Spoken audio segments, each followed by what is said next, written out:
Hi, it's Dr. Jan with some wise words to work with. And today we're going to talk about 3 skills that everybody needs to have in the workplace, but that are especially important if you're in a toxic or bully culture. But even though everybody should have them, it's been my experience that very few people in the workplace have developed these skills to where they really need to be, even in the very basic level. Okay. And the 3 skills are: you need to be an empathetic, active listener. You need to be able to communicate clearly and concisely, and you need to be able to communicate with flexibility and adaptability. Those are the 3 things that are really very important that everybody going into the workplace should have in their toolbox so that they can pull those out and use them as needed. Okay. But because there's so much work in the workplace, a lot of people just don't have them. Okay. And so let's talk about active listening. Okay. And I'm going to throw in a couple of other words to help clarify what active listening is. It's also empathetic listening, and it's reflective listening. So active listening is really about you telling me something and me hearing exactly what it is that you're saying from your point of view. Not me spinning it like I want to hear it. Okay. So sometimes when I have difficult conversations, especially with my kids, sometimes those things are painful and it hurts me. But if I don't listen and hear what they're saying, then I'm not empathetically active listening. And you need to do reflective listening, meaning that you repeat back what was said so that they know what they're saying is being heard, right? So if I repeat back something that you've said to me, then that confirms that either I get it or I don't get it. Okay. Does it require further explanation, or am I getting exactly what you're saying? Okay. And you can learn those skills and practice those skills in the workplace. The assumption about listening is we assume that everybody, if you have ears, you know how to listen. And that's 100% false. Okay. Because oftentimes what happens is when somebody says something to you, okay, what you want to do is interject. You want to tell your own story about a very similar situation, and you don't want to shut up. Active listening is really about zipping your mouth, to be frank, and hearing what other people are saying. Okay, that's a hard skill. And that's a hard skill, especially if you're in a toxic or bully culture, because the last thing you want to do is listen to anybody who's bullying you. And the last thing a bully will do is listen to anything the target has to say.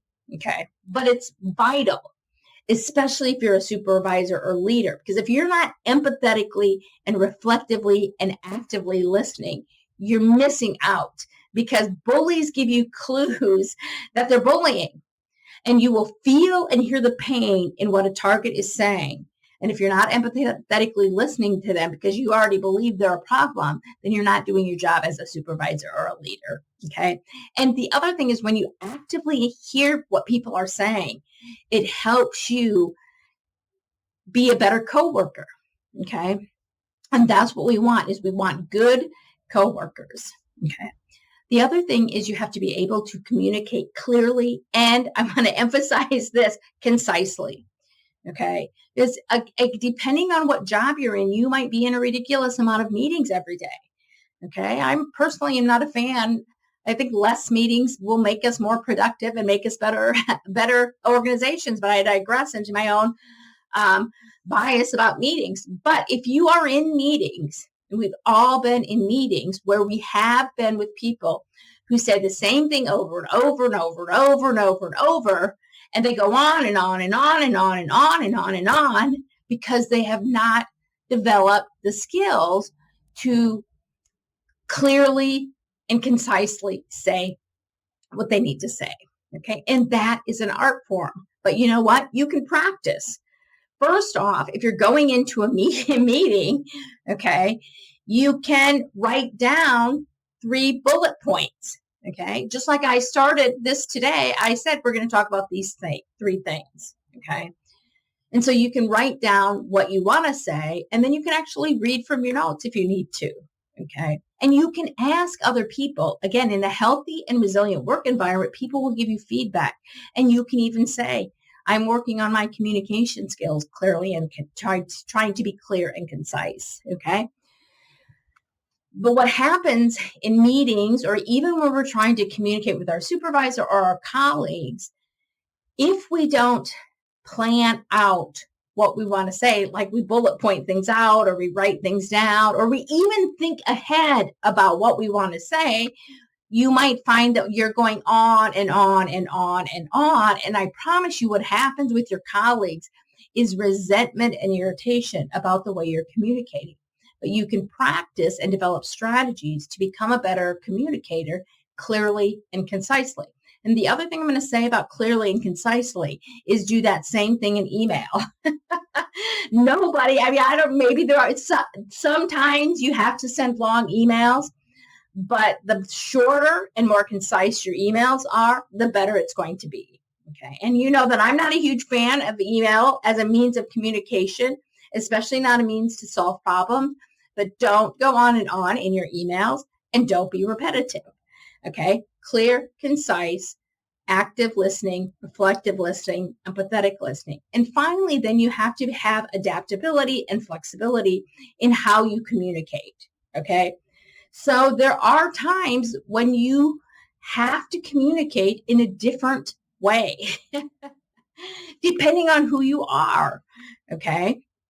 And so you have to have some skills. Again, if you think about it as a Rolodex, you have to be able to pull out a different card and portray different communication skills based on the situation. So sometimes you have to be extremely assertive, and you sort of have to lay the hammer down, but you can always lay the hammer down in a gentle and kind way.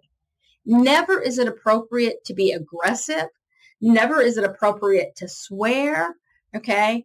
But you have to be able to adapt your communication skills to the situation. Okay.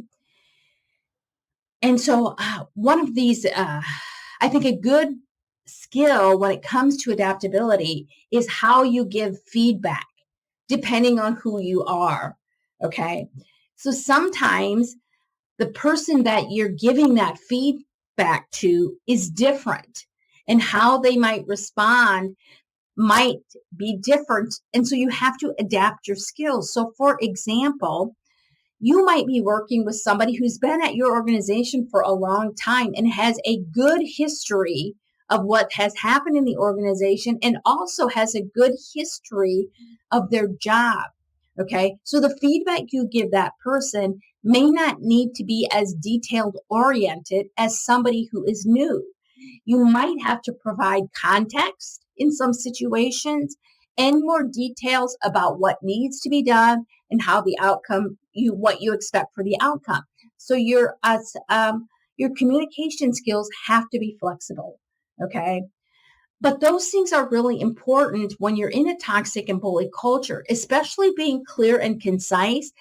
I want to refer to that because sometimes what happens in bully culture, especially if you're the target, okay, is you're pushed and pushed and pushed, and you want to, you think more words or whatever it is that you're trying to justify or defend, that more is going to be better. In a bully culture where you're the target, clear and conciseness is key to helping you reduce the amount of harm, because the more you engage with that bully, the more vulnerable you become. And so being clear and concise is important so that you can cut the engagement off when you've made your point.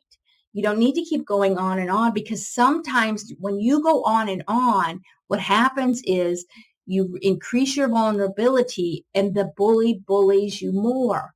And you have to be able to be flexible, again, and adaptable in a bully culture, because sometimes you might need to stand your ground in a very professional way. You might need to keep referring to the facts, but sometimes you might need to not respond. So you have to be able to be adaptable and flexible. Okay.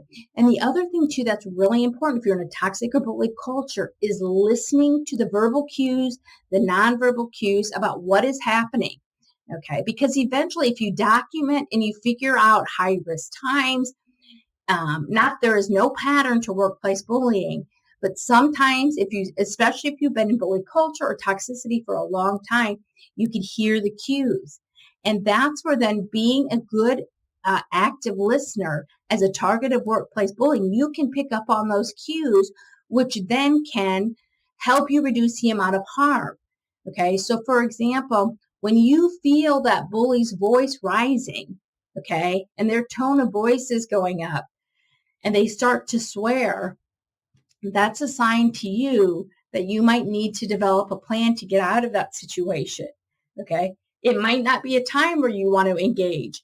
And so all of those skills help you become more aware of what's going on, and you can respond then in a way that's more effective. And the other thing too is a bully 100% across the board is always looking for the opportunity to make you look bad. So if you are clear and concise in your communication, if you are paying attention to the cues by listening, okay, and you're flexible in how you communicate, those are skills that help you reduce the amount of harm that you're experiencing in bully culture. Please like, subscribe, and share. And if there's anything I can do to support you, if you're in a toxic or workplace bullying environment, please let me know. And I'd also love to hear from you. You can always email me at jan@stopbullyculture.com. Thank you.